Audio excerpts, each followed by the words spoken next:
obviously we've always known that people are at the heart of everything we do. We need them to own the business really and treat it as their own, so that when people come in, they feel that. We can't be in all of the restaurants every single day, obviously. So how do you empower people to be able to do that and to represent you and the business? Looking after people, making them feel like they're in the right place, we've got their back. I think it's about being able to listen to what people are asking for and reacting to it and just being human about it as well,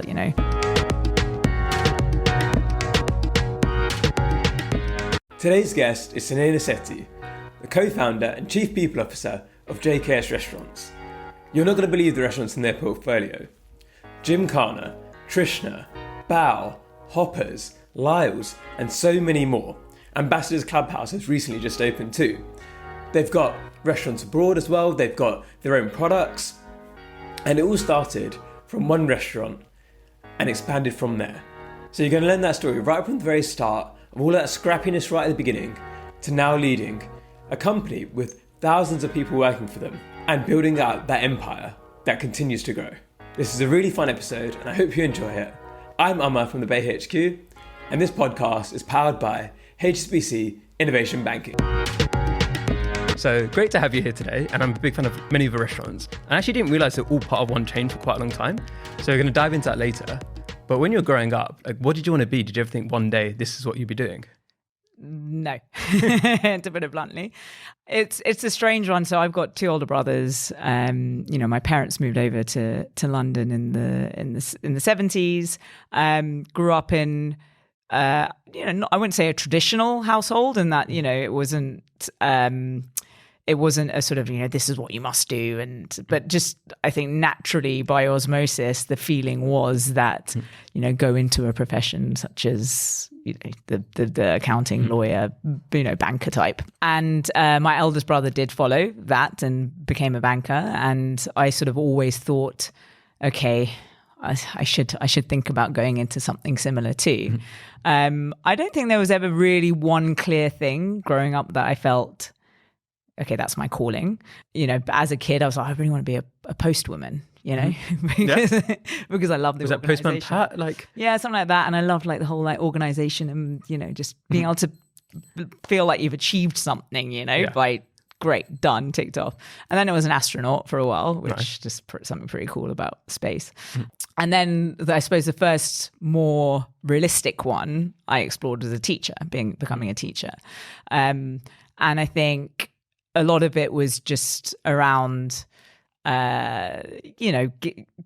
bringing concepts and things to life and just kind of passing on knowledge and things that excite you to other people. So that was something I toyed with for a little while. But still in the back of my mind, it was, okay, perhaps a more corporate role would be more accepted and would be sort of towing the line a bit more. I studied management with German at university, and so what made you go to German university? No, so I went to university in Nottingham. Yeah. But studied German as part of my degree. I'd started learning German from age 11 and just fell in love with it, which is an unusual thing for people to say, I think. But it was just something I felt like I had an affinity for it, and had been over on a couple of exchanges. And to this day, to my closest friends in the world are people I met on my German exchanges way back when, sort of 20 years ago. Yeah. So I carried that through into university. And as part of my course, you have to spend a year in a German-speaking country. So I ended up in Frankfurt. I worked for HSBC for a while. I felt that it was, the options you have are continuing to study in the country, teaching in the country, or working. And I thought it was a good opportunity to really, find my calling, as it were, or, try my hand at what I thought could be a potential career going forward. So hence I ended up, I started off for a few months in a German private bank and then moved into HSBC. I had the most amazing year. It was, from all aspects, I think, I was only 20 when I moved over. So I think there was a lot of sort of growing up to do there, but it was a work hard, play hard sort of year, which was great. Met some amazing people. Was this pre-financial crisis? During 2008, yeah. But what I very quickly came to realize is that I'm not a banker, and my brain is not necessarily wired that way. I don't think I really would have been able to sort of see myself in that position. I mean, this is also, remember, this is all in German as well, right? So I'm not sure I could have done it in English, let alone in German. But that was a really positive thing for me. You know, it was, I felt like I had... It's better to learn that at that stage, right? Yeah, exactly. Moved back to finish my final year at university, and once I graduated, thought, okay, perhaps the sort of management consulting route might be more suited to me, and I suppose quite a little bit more in line with my degree, etc. And it was whilst I was in Germany actually that we opened Trishna. So my brothers opened Trishna in 2008, and I graduated, and just about 18 months after we'd opened Trishna. And it was at that time that my brothers said to me, you know, why didn't you help us out? Because the head chef and the general manager who'd opened the site for us, we had no background in hospitality, right? So it was important that when we opened the restaurant, we had people who knew what they were doing to sort of see us through that opening phase and really get us started. And almost at the same time, the head chef and the general manager both moved on. And it was at that point that my brother took over in the kitchen, Karim took over in the kitchen as the head chef. And they said to me, well, look, help us out for a bit, sort of thing. Yeah. And I was applying for management consulting roles at the time, or grad schemes at the time, but very quickly was like, hang on a minute. I feel like this is it. And I felt like I'd found my sort of, I mean, as a cliche, but my calling. Yeah. And it was so different to what I had been doing in Germany. It was much more of a, you know, that people focus, learning so much on the job with things that you can make a change there and then, and you can see what impact that has almost immediately, you know, as opposed to it being you're just sort of part of a much bigger machine, and the things you do, you don't necessarily see, you know, where the benefits of them are. So it was very much, I mean, I was 23 at the time. It was very much learn as you go, make mistakes and figure it out along the way. You know, wine had always been quite a big passion of mine, but I had never considered that would be something I could explore professionally. So I sort of did my wine studies whilst trying to run the restaurant as well. Learned as we went. We took a couple of years after Karim and I took over, we got our Michelin, well, a year after we took over, we got a Michelin Bib Gourmand, and then a year after that we got our Michelin star, which was something that we never really would have dreamed to have happened. You know, I mean, obviously it's an aspiration, but you know, I think that was really a sort of like, wow, okay, this is serious. And when you went into business with your like brothers, what was your thinking at the time? Because like, I love my sisters, but I feel like we'd kill each other if we worked together. When you started out, were you like, oh no, I don't want to work with you, or was it quite natural? Did it feel quite easy at the beginning? Pause. No, no. It's always going to be, because I guess obviously it's evolved over time. But right at the start, was there any doubts? Or yeah, it was less doubts. It was more sort of finding our way of working together. I remember one of the first times we sat down. So my brother Joe was working at Barclays at the time, but you know, he was obviously heavily involved in the business and running of the business. So we sat down to have our first sort of like managers meeting or whatever. So we'd have, you know, anyone in the restaurant management team, myself, Karim, Joe. And then after about 5 minutes into the meeting, Joe just sort of started giggling a little bit and was like shaking his head. And I was like, what? He said, never would I have thought I'd be sitting in a business meeting with my siblings. Yeah. So yeah, I think of course, it's challenging at the beginning because from my side, it was trying to find my place in the business that was away from little sister. Yeah. It was, yeah, of course, challenging. You feel like you have to fight that much harder to really kind of be heard. But also, it's a massive imposter syndrome, right? Because you know, this is the restaurant I've already been running for 18 months, 2 years, or whatever, and then I come in and I'm still figuring it out. So questioning really, am I doing the right thing? Am I the right person to be doing this job? Can I do it? Surely there's someone better out there who could do it, you know. So there was obviously that little struggle, but you know, ultimately, as we've grown, The positive is that we've really found our roles within the business. Definitely at the beginning more challenging because everyone's doing everything and it's a much smaller sort of scope. Whereas as you grow, there's, you have your area and you inherently trust the other two in their area. So it's just like, we get on with it. Yeah. And when at the point of making decisions, it can get quite heated, but that's okay because you can get to that decision quicker than if you were otherwise in a board environment or trying to get buy-in or it's you don't have to tiptoe around in a family scenario, I suppose. And obviously with your parents as well, how are they about this situation? Were they encouraging you to work together, or were they like, oh, is this a good idea or not? How is that dynamic there? Yeah, they've always been really encouraging. I think they, it's great. Joe's always been the sort of the mediator, the one who's been responsible for us as a way. So I think from their side, having him sort of pull us together, they had confidence in that. Yeah. And I think they saw that once, we started getting the recognition and the group started growing, they were super supportive of it and always have been really. So yeah, we've never had any sort of doubt and they've always been a really solid rock for all of us. You mentioned there as well about the growing element of it.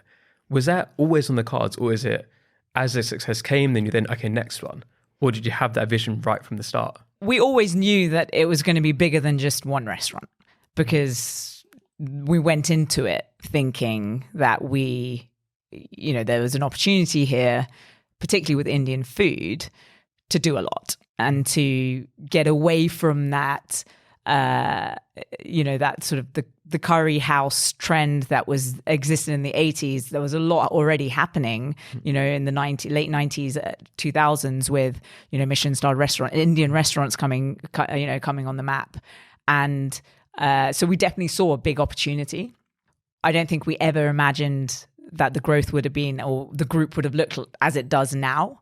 But so that way, I feel like it's been quite organic in the way it's grown. So we've seen opportunities and maybe sort of, added a different branch to, or, a different arm to what we originally thought that we might do, because we couldn't really have seen it as being anything but Indian restaurants to start with. Yeah. But if you look at it now, it's much more diverse than that.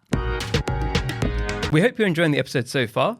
We just want to give a quick shout out to our headline partners, HSBC Innovation Banking. One of the biggest challenges for so many startups is finding the right bank to support them. Because you might start off and try to use a traditional bank, but they don't understand what you're doing. You're just talking to an AI assistant, or you're talking to somebody who doesn't really understand what it is you've been trying to do. HSBC have got the team they've built out over years to make sure they understand what you're doing. They've got the deep sector expertise, and they can help connect you with the right people to make your dreams come true. So if you want to learn more, check out hsbcinnovationbanking.com. You mentioned about the imposter syndrome in those early days as well, and obviously Trishna did it very well and continues to do well. How did you overcome that? Where was the things that you think you did really well at Trishna that gave you that confidence to keep going and keep growing? I don't think I ever have really overcome it. It's still there, big time. Recognition is always a big thing, right? And it's almost like validation of the fact that, okay, you question yourself on a lot of things, but then when you do get recognition from, okay, of course, bodies such as Michelin and reviews, but also from industry peers as well, that's always sort of reassuring and gives you the confidence to move through it. But I think for me, it's also sort of setting out to achieve certain things. And, my role in the group has sort of transitioned from operations and beverage through to this much more focus on the people side. And, we're 1,200 people now. Right. And setting out to really put in place a solid strategy, culture. What is it that we want to achieve? What is it that we want to do with our people?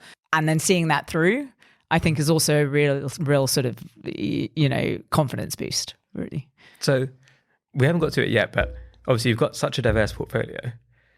Can you share what some of that portfolio is now, if you come back to the present day? Yeah. So I don't want to go like play by play. So let's say where are you at now? Because obviously like I said, like I've been to so many of the restaurants without even realizing that they're all connected. And Sure. it's a big fan of the food. Yeah. Obviously. Thank you. So we have sort of a few different branches, really, or little clusters, as it were, of the group. So our Indian restaurants, which we fully sort of create the concepts and see it through and operate, which are Trishna, Gymkhana, Brigadiers, and most recently opened Ambassadors Clubhouse. And we also have above Gymkhana, there's 42, which is a cocktail bar. And then we have our sort of partnerships, which we have, we've sort of worked with a creative partner and an operator to open a restaurant to start with. And then some of those have grown into more than one site. So we've got Bear and Jack, which is a Persian concept, which is with Kian. So we've got two. We've got one in Borough, one in Soho, also going international with that now in quite a big way. We've got Hoppers, which is with my husband, Karan, and that's a Sri Lankan concept. So we've got 3 of those. We've got Sabor, which is a Spanish restaurant with Nieves. We have Lyle's over in Shoreditch with James Lowe. We've got Kitchen Table with James Knappett and Sandia Chang, which is a 2 Michelin star. We've got BB with Chet Sharma over in Mayfair. We also then have 2 Thai restaurants with our partner Luke Farrell, so Speedboat and Plaza. And then we've got the Bao site. So actually today opening our 7th branch in the city, and that's with Whiting, her brother Xing, and Xing's wife Urchin. And we also have 3 pubs. So we've Dom Jacobs, our partner there. So we've got the Cadogan down in Kings Road. We've got the George over in Fitzrovia, and most recently opened a couple of months ago, the Hound in Chiswick. Yeah, I really hope I haven't forgotten it. But I say, yeah, it's like, it must be really hard to remember. It's like, because I'm thinking about, for the audience, they probably are listening to this like, wow, like what? Like, yeah. And are you allowed to, have you got a favourite child, or you're not allowed to say? Like, what's your favourite place to eat yourself? Everyone's always got a favourite child, right? No, I think in terms of a site, a restaurant, obviously Trishna for me, it's where we started. It's where I've spent a hell of a lot of time, and it's where we figured out a lot of what we're doing, made a lot of our mistakes. And, you know, I met my husband there. We ended up having our registry wedding there. And so it holds really sort of, it's got a really special place in my heart. And I know for a lot of us as well. But really in terms of where to eat, it does change quite often. Yeah. I mean, Trishna, for me, the warmth and the hospitality you get there, it really feels like a family. It's that great neighborhood vibe. But, you know, obviously been eating at Ambassadors a lot more recently since it just opened. Again, you know, brilliant. Last year, I think I was at Speedboat once a week. Yeah. So it just really depends upon where, you know, BB, for example, is what, you know, one of my favorite places to go to sit on the counter and just be looked after, and you know, watching them do their thing is also brilliant. That's gonna be one of the best things, I guess, about what you do, is just, you know, you have like this whole different options for great restaurants, and then all right, I'm guessing you don't have to queue when you go there. You probably obviously do it out of just a respect, but you're probably like, can you just slip me some food? Sometimes. Yeah. And so obviously there's expanded in different directions in different places, and you said there's 1,200 people now, right? And what made you decide to move away from that initial ops position you had, or that role, to now really focus on the people? What made you go down that path? Let's bring the professionals in to do it, right? I mean, like I said, everything I know from running restaurants has just been from doing. It's not like, and that goes for Karam, Joe and I, the 3 of us, you know, it's all we know is what we have. And so I think it's really important sometimes to bring people who have experience in other, you know, with other businesses to sort of really take the reins and help guide us. And, you know, we can go through that together. We make decisions, challenge the way that we do things as well, to make sure that, you know, we are doing what's right for the business. I think from also coincided with sort of family too. So it was I had my first child in 2018. So it was at that point that, I sort of stepped away from the operations because, being out of the business, it had to be that way. And we needed that continuity. So, we'll always have an opinion and I'll always be able to sort of talk to that side of things. But really in the position that we have, that, all of us have, is it's the overarching business. So you're always going to have a say in those things. But even the people function, for example, it's always been under my remit, but in the sense that when we weren't as big, it could be along with other things. Whereas as we've gotten to this point now, it needs 100% of my time. So that also naturally has transitioned that way. Well, I guess looking at there as well, is obviously you had different roles within ops, but people was the one that you decided that's one that I really care about. So what do you think you've done in the people sense that has made the restaurants as successful as they have been, and to have that experience that people have when they go to one of your restaurants? I mean, I think the key thing that we've really learned in the since COVID really is, obviously we've always known that people are at the heart of everything we do. We need them to own the business really and treat it as their own, so that when people come in, they feel that, we can't be in all of the restaurants every single day, obviously. Yeah. So how do you empower people to be able to do that and to represent you and the business? And it is that really, it's giving them ownership. But it's, I suppose, looking after people, making them feel like they're in the right place and that we've got their back. I think COVID was a good telling point really, as to how you treat people when times are really tough. And so, I think it's about being able to listen to what people are asking for and reacting to it and just being human about it as well. I think one of the challenges that I feel I have in my position is it's quite, I don't know if it's rare, but it's a tricky spot to be a co-founder and the sort of the people lead, because there's sometimes a bit of a conflict. You're running a business, and if you don't have the people strategy at the core of it, it's not a revenue maker, right? Yeah. So how to get that balance is always a challenge, but I think arguably it's most important to have someone senior in that role who has the best interests of the business at heart, but also you're trying to make it commercially viable too. So getting that balance is always and will continue to be a challenge. But I think with the right intentions, and we all know what we're trying to achieve in terms of just creating, really consistently good experiences in our restaurants. Excellent, not good. So you mentioned about COVID there, obviously, and that was such a tough time for so many restaurants and so many people in the hospitality industry. How was that for you? Can you describe that experience of hearing, okay, we're going to have a lockdown now, what we're going to do? Yeah. And just talk us through that. PTSD. It was a big, as with everybody, right? I think it's a huge sort of wake up call, but also just self-reflection point too. I think for us, the challenge that we faced immediately, from as most operators will have as well, is that we weren't told to shut, but Boris Johnson said to everybody, don't go out and don't go to restaurants. So you're kind of in this weird limbo of, wait, but people aren't coming, but we're told not to shut. So, what do we do? And at that point, we had about 750 staff. So, but then, of course, a few days later, then everything shut down, and you literally overnight go to zero revenue. And you've got 750 people who are looking to you as, okay, well, what are we going to do? What can you do? What do we do? Like, how do we pay our rent? How do we, so lots of questions. There were a lot of, all-nighters of trying to figure things out and making sure that we're communicating out to everybody. How can we support you? Explaining things to people as well, because it wasn't easy to understand what was happening and how they were going to be supported.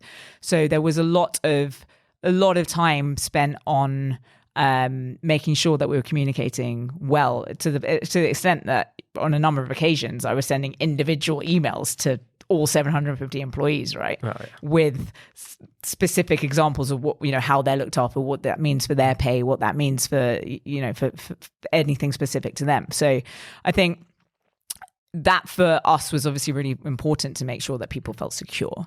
Yeah. From a business side, it was, of course, a bit of a wake-up call, because you realize that all of your business revolves around and relies on people sitting on seats in your restaurants and spending money. And, as with so many people, it was just, okay, right, let's hustle. What do we need to do? Switch on delivery, takeaway, do the cook at home boxes, retail, whatever it is, to just sort of, keep moving. There was no time to sort of sit still and be like, okay, well, let's just see what happens. It was really important that we just got our heads together and said, okay, what are we doing? So it was a different time. But even in normal times, the restaurant industry is one of the hardest, right? Because in London, you see yourself when a restaurant starts up, it's a new thing for a little while, and then it dies down quite after that. But you've been able to have this longevity. And have you got any secrets, or how do you think you've been able to do that maybe sell other people with a hot thing for a little bit, but not being able to maintain that? Yeah, it's a good question. I think, again, one of the things which I think we've learned, and maybe this is off the back of seeing how quickly things can not continue going well, is the ability to react and not being scared to change things. I think there always needs to be this constant sort of review of what we see as status quo and challenge it and say, okay, but this might feel uncomfortable, or this might feel like it works, so let's just carry on like that and it'll just continue on. But actually, it's the challenging of it that, keeps you relevant. And it's the challenging of it that I think ends up with you being in a more resilient business. And that ability to sort of pivot and make decisions, and perhaps, make a decision that might not feel comfortable and might feel like it might be quite disruptive to what status quo is. But it's really important and super necessary to remain relevant and to keep a commercially viable business as well. Have you got any examples of that where you made a pivot that you were a bit worried about, or you weren't sure whether it was going to pull off or not, and what happened? Yeah, lots. I think one that we earlier last year, there was an opportunity for us to open a restaurant, and I'm going to keep it quite vague. But there was an opportunity, and we said, okay, let's do it. We started building, and we were having a lot of conversations about, okay, what is it? It was quite niche in terms of the concept, but we were kind of going ahead with it, and we were only about 6 or 7 weeks off opening it, and we had a very open conversation as to, is this the right thing to do? Do we think this really is going to be working? And the answer was no, because we thought, yes, the concept is great. The area we were looking to open out, it was perhaps not the right place to be opening quite a niche concept. And when we sort of played it out further down the line, it was, okay, we'll probably have to dilute this a little bit, or we'll probably have to sort of, change what the original offering was in order to fit in with where we are. And we don't want to do that. And the time and the resource that's going to end up in, trying to make it work ultimately is going to take us away from, the other parts of the business. So we pulled it. We didn't do it. And that was, quite far down the line. So a very difficult decision to make at the point where you could just be like, okay, well, we're this far in now, so let's just do it and we'll fix it afterwards. Yeah. But actually, it was the right thing to do. So that's one, but I think probably on a daily basis, there are examples of that. So you mentioned about Ambassadors Clubhouse is one that Ambassadors Club opened recently. Yeah. What was the concept behind that, and what made you open that restaurant? So, so Brigadiers is based on our paternal grandfather, who was a brigadier in the Gurkhas, and Ambassadors is based on our maternal grandfather, who was in the Foreign Service and was, an ambassador to India, various different places, and was also sort of quite heavily involved when, we're looking at dividing up Punjab and throughout sort of, that time of India's history. And so it's kind of an ode to him. And it's generous, I suppose, as in line with, with its heritage as well. Sort of what we're trying to do there is really bring, as with a lot of our restaurants, right, is there's regionality. So I think that's what we're really doing with Indian food as well, is, if you look at Trishna, there's that focus on the southwest coast of India. And it's not just opening a generic Indian restaurant. We want to, focus on, cooking techniques and methods and equipment, etc., and regions and areas and spices, to a way of not, of remaining authentic with it, but being able to educate people a little bit as well as to sort of what comes from there. And it's the sort of theme that we've really gone through with as we've opened restaurants along the way, is that yes, food is always going to be at the heart of everything we do. And in the early days, I think that was everything. Yeah. The food has to be good enough and then everything else is fine, whatever. But then as we've obviously grown, it's like, well, why should we compromise on everything else? What about the drinks? What about the service? What about the ambience? What about, all the rest of it? So we've really, I think, Ambassadors is a really good example of that. And, I think all of our restaurants, hopefully now as well. But, it's the food, it's the drink, it's the music, and the whole offering and that whole experience as one. So, the ideation phase of this, right? I guess so my dad always wanted to open a restaurant when I was a kid, right? And he would always talk about it. We never actually did it. And then now it's not possible ever. But basically, it's like, coming up with that idea must be really fun, I guess. But then you've also got to work out, you said, the commercial viability of it. Is this the right thing? And how do you go about the process? Is it always have random ideas that you then come together and discuss? Or is it, this phase of the business now, we need to come up with another idea, or this site looks good. How do you go about that, deciding when to expand? All of these ideas on the Indian side are born in Karam, my brother's head, right? And he's probably got about 50 on the go at once.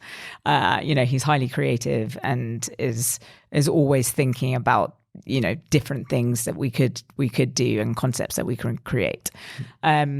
With Gymkhana is something that, when that was the third restaurant we opened, second Indian restaurant we opened back in 2013, inspired by a lot of our family visits to India to see grandparents. And I think that was probably sort of manifesting in his head for a long, long time before it really came to light. And, looking at sites and then being able to see how these concepts can come to life within those spaces. We're obviously now in a position where we have brands that do lend themselves to scale as well. So we're in that phase of, Ambassadors, of course, was a new concept, but we have other brands, Bear and Jack, Hoppers, Bao, the Thai restaurants, that are can definitely, we want to open more sites. We want to open more of them across London, internationally, etc. So that's really, it is about finding sites, what's available, and then how we can make those commercially viable and will they work there? So there's a whole feasibility that would go through to see,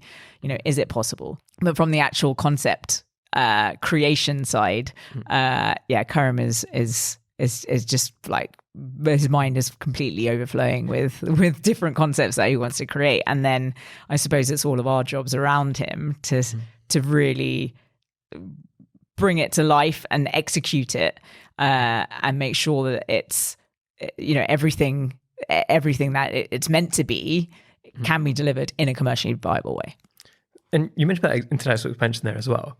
How are you thinking about it in the future? Can you give us any hints of what could be coming? Yeah, so we've already got in the Middle East a couple of franchises. So we've taken Hoppers, Gymkhana, and Bear and Jack there already.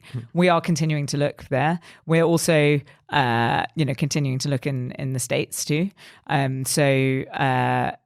For us, it's really important that the opportunity is right, the time is right. We don't want to sort of, just for the sake of it, open a site elsewhere. But we know that there are huge opportunities for us, particularly in cities like in New York, in Dubai, and others. And, we do get approached by people who maybe want to bring one of our brands, to wherever, big cities around the world.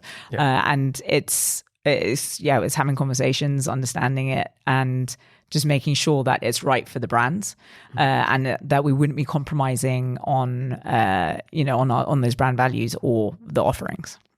What's most exciting for you at the moment? Because obviously there's been so much expansion. You've done different things.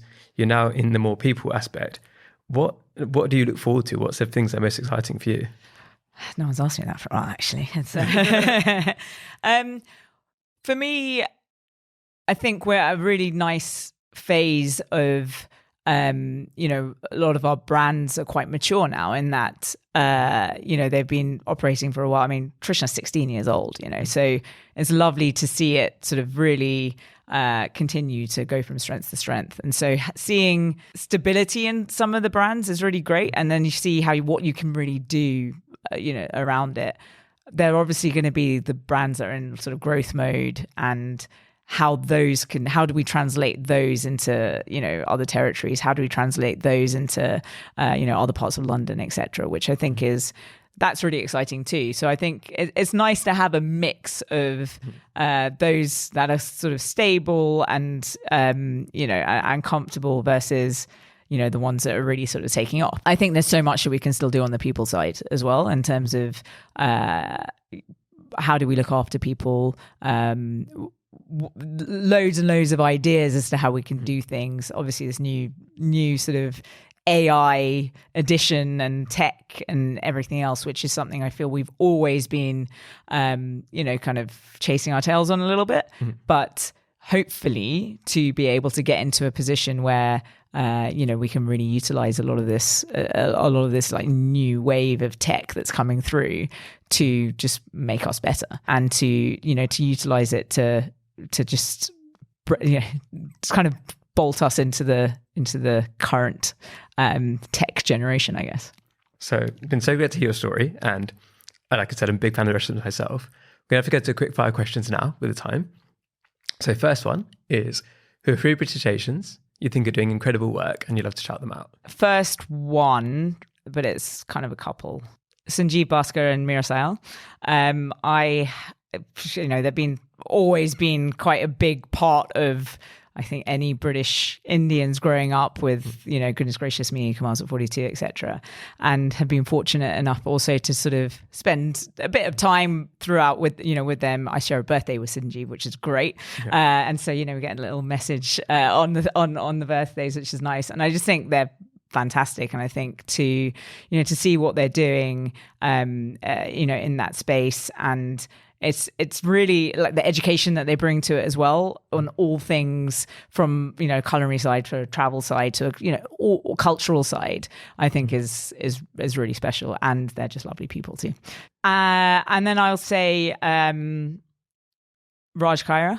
I know her sort of from a distance, but was put in touch with her by a mutual friend quite a while ago now, when she did the book on the South Asian superhero superwomen, which was great, and what she's doing now as well, and like was really taking off with the whole Gen AI stuff. And I think that's really a great role model for a lot of young British Indian women and girls looking at where they can go and what they can achieve, especially now. I think it's really inspirational, and she's a bit of a force. So I think that's great. And then a third one would be a close friend of mine, Sabrina Gidda. She is a trained chef, but I think more than anything, the reason why I say her is because she's just a great support for Asian women in positions where, just to be able to like shoot the breeze and chat and get ideas and just spitball and, come up with things, make you feel better about things. It's like, it's like therapy, but it's really empowering. And I think everybody needs, a bit of a village of people they surround themselves with to sort of achieve, what they want to achieve, and to make them feel confident in that. And for me, Sabrina's one of those people. Nice.